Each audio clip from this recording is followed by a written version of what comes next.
Friends, मैं अंकिता स्वागत करती हूँ आप सबका वर्ल्ड ऑफ फिजिक्स में। आज हम देखने वाले हैं कंडक्टर्स और इंसुलेटर्स के बारे में। तो क्या आपने कभी ये सोचा है कि इलेक्ट्रिसिटी को कंडक्टर्स क्यों पसंद है और इंसुलेटर्स क्यों नहीं? ओके, तो इस क्वेश्चन का आंसर आज जानेंगे हम कि इलेक्ट्रिसिटी कंडक्टर्स में से फ्लो क्यों होती है और इंसुलेटर्स में से क्यों फ्लो नहीं होती। So let's begin. देखिए, this is the random motion of electrons. ये नॉर्मल सा हमारा वायर है जिसमें जो इलेक्ट्रॉन्स है वो रैंडमली मूव कर रहे हैं। ओके, सबसे बेसिक जो है वो सब पहले समझते हैं।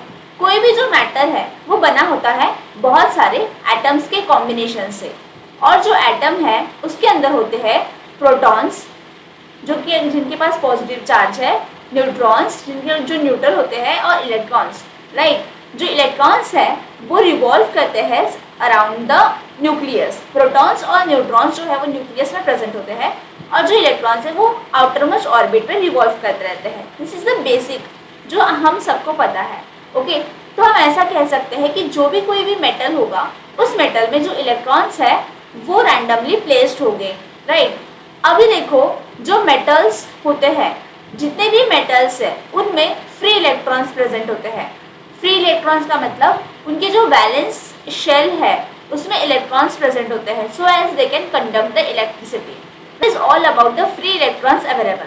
जितने ज़्यादा फ्री इलेक्ट्रॉन्स अवेलेबल रहेंगे उतना ज़्यादा वो जो कंडक्टर है वो इलेक्ट्रिसिटी को कंडक्ट कर सकेगा। चलो इसको कुछ इस तरह से समझते हैं। ये देखो, this is our atom structure. बीच में हमें दिख रहे हैं प्रोटॉन्स, राइट, और न्यूट्रॉन्स भी वहाँ पे प्रेजेंट है, और this are the revolving electrons.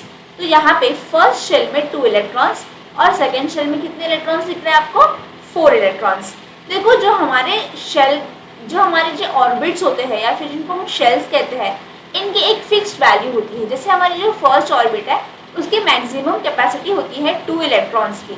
जो हमारी सेकेंड ऑर्बिट है उसकी मैक्सिमम कैपेसिटी होती है 8 इलेक्ट्रॉन्स की।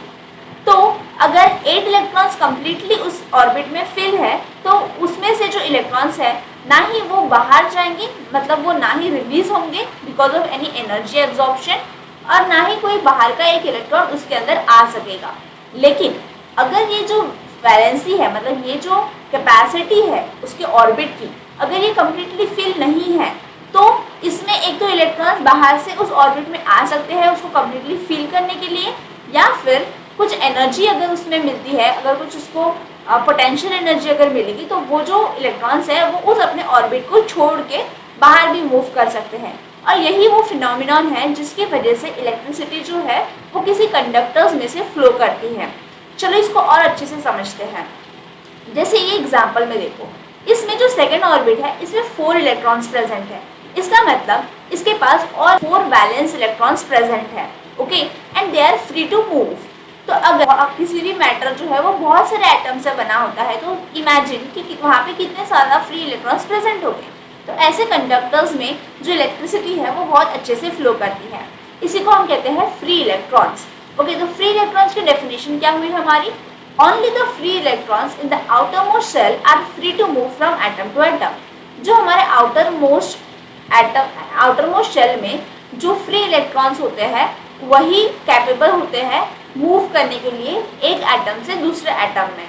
Okay, this movement is called as electron flow, और इसी को हम इलेक्ट्रॉन फ्लो कहते हैं।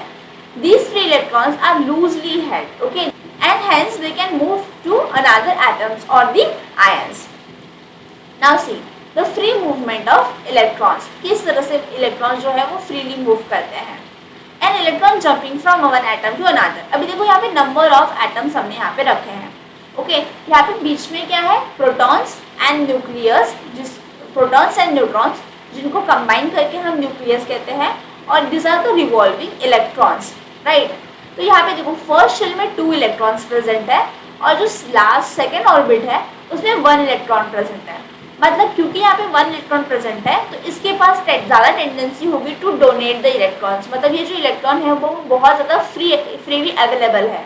राइट, सो अब क्या होगा? ऐसे बहुत सारे एटम है, एक एटम तो होता नहीं है किसी भी मैटर में, नंबर ऑफ एटम्स प्रेजेंट होते हैं।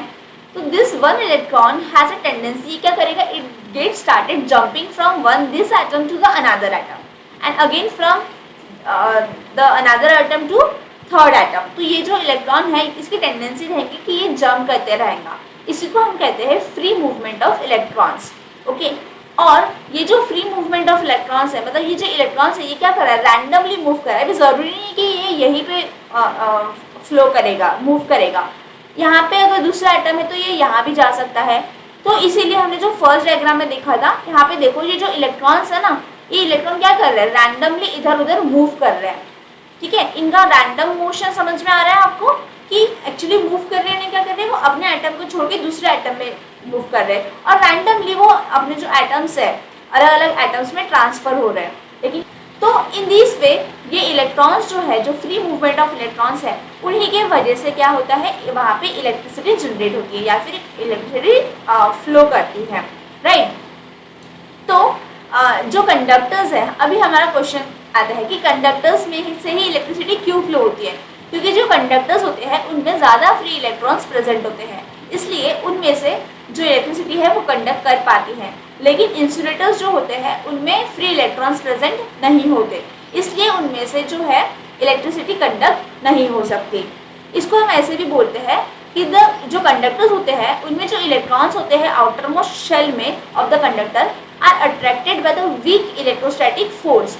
Now what is electrostatic force? Electrostatic force is a force between the two positive charges, okay, two negative charge, or one positive and one negative charge, okay। तो इनके बीच में जो force होता है उसको हम कहते हैं इलेक्ट्रोस्टैटिक फोर्स। ये स्टैटिक चार्जेस है और इनके बीच में जो फोर्स है उनको इलेक्ट्रोस्टैटिक फोर्स कहते हैं।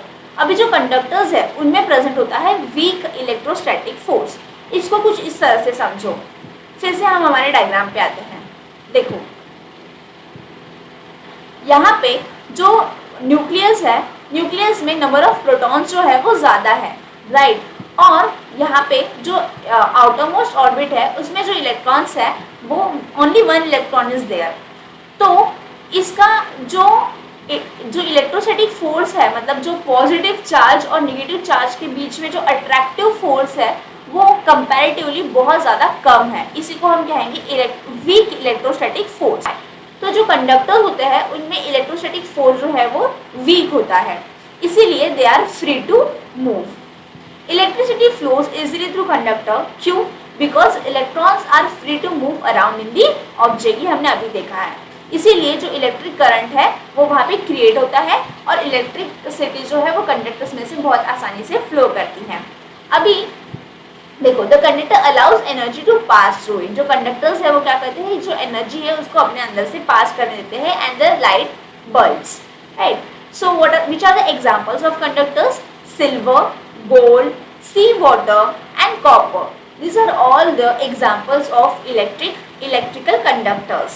Okay, I hope you understand the concept of conductors and why electricity flows in a conductor. Now let's move towards the insulators. So what happens in insulator?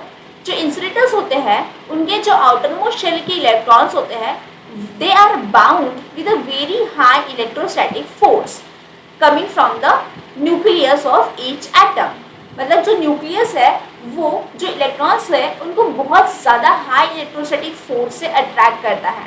मतलब न्यूक्लियस इलेक्ट्रॉन्स को अपनी तरफ खींच रहा है। आप बोल सकते हो कि या जो फोर्स अप्लाई कर रहा है उन दोनों, क्योंकि न्यूक्लियस के पास पॉजिटिव चार्ज है और इलेक्ट्रॉन्स के पास नेगेटिव चार्ज होता है।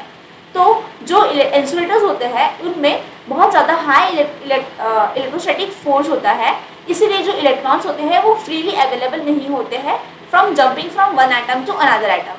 As they can't able to jump from one atom to another atom, hence they are not responsible for the flow of electricity.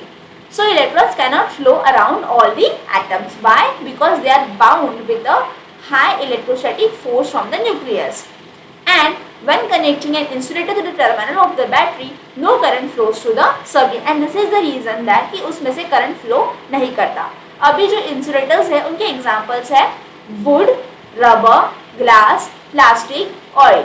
या फिर जो प्लास्टिक की स्लीपर्स होते हैं उनको वियर करना चाहिए whenever we are using or touching any electrical appliances. Why? Because plastic is a bad conductor of electricity. Okay. So these are the some common definitions of conductors and insulators. तो हमने जो इसके पहले definitions देखे they are also valid, और you can simply say that ऐसे substances जिनके पास very low resistance होता है उनको हम कंडक्टर कहते हैं। रेजिस्टेंस का मतलब क्या होता है ये हमने इसके पहले भी समझा है। मतलब ऐसे जो कंडक्टर्स है उन कंडक्टर्स में लो जो इलेक्ट्रॉन्स है वो बहुत ज़्यादा आसानी से फ्रीली मूव कर रहे हैं। ओके, फ्रीली मूव कर रहे हैं मतलब उनको रोकने वाला जो ऑब्स्टैकल है वो बहुत ज़्यादा कम प्रेजेंट है, और ऑब्स्टैकल को ही हम रेजिस्टेंस कहते हैं। क्योंकि हमें पता है कि कंडक्टर्स में जो इलेक्ट्रॉन्स है वो बहुत ज़्यादा आसानी से इधर उधर फ्रीली मूव कर सकते हैं, इसका मतलब उसका रेजिस्टेंस जो है वो कम है, उसमें आने वाले जो ऑब्स्टैकल्स है वो कम होते हैं, और इसीलिए करंट उसमें से बहुत ईजिली फ्लो करता है। लेकिन जो इंसुलेटर्स होते हैं, इंसुलेटर में एक्सट्रीमली हाई रेजिस्टेंस होता है, मतलब उसके अंदर जो इलेक्ट्रॉन्स है वो फ्रीली मूव नहीं कर सकते, इसीलिए उसमें से करंट भी फ्लो नहीं होगा। So this is all the definitions of conductors and insulator. So आप एग्जाम में ये डेफिनेशन भी लिख सकते हैं और कुछ एग्जाम्पल्स लिख सकते हैं जो हमने देखे थे कंडक्टर्स और इंसुलेटर्स के। Okay, I hope you understand this lecture, और आपको उस क्वेश्चन का आंसर भी मिल गया होगा कि इलेक्ट्रिसिटी जो है उनको कंडक्टर ही क्यों पसंद है और इंसुलेटर्स क्यों पसंद नहीं है। Okay, thank you, keep watching and be safe.